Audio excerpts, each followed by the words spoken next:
নমস্কার বন্ধুরা, আজকে আমি বানিয়েছি হান্ডি মাটন। প্রথমে আমি 1 কেজি মতো মাটন নিয়েছি আর তাতে দিয়েছি 5টা বড় সাইজের পেঁয়াজ কুচি আর দিচ্ছি হলুদ গুঁড়ো, লঙ্কার গুঁড়ো মানে কাশ্মীরি লঙ্কার গুঁড়ো আর নুন। এরপর আমি আর দিয়েছি 100 মতো দই। দইয়ের ভিডিওটা আমার স্কিপ হয়ে গেছে। আর আমি দিয়ে দিচ্ছি আদা রসুনের পেস্ট।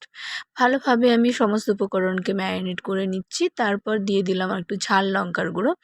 এভাবে আমি 30 মিনিট ম্যারিনেট করে রাখবো মাটনটাকে।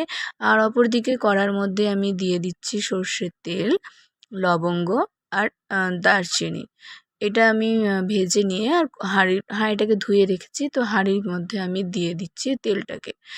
আর একটু আমি ময়দা মেখে আটা মেখে রেখেছি, আটার একটু আমি লেই করে রেখেছি। তো আটার লেইটাকে আমি এই হাঁড়ির মুখে আঁটবো বলে রেডি করে রেখেছি। এর মধ্যে আমি দিয়ে দিচ্ছি মাটনগুলোকে আর দিয়ে দেবো আমি কয়েকটা আলু। আলুটা তোমাদেরকে দেখানো হয়নি, তবে মাটনের মধ্যে আলু দেখতে পাচ্ছ তোমরা নিশ্চয়ই হাঁড়ির ভিতরে। তো এবার আমি ভালোভাবে সমস্ত উপকরণকে নিয়ে রেডি করে নিয়েছি। তারপর উনুনে একটুখানি 2 ঘন্টা মতো জাল দিয়েছি। মাটন আমার রেডি, গরম গরম পরিবেশন করলেই হবে।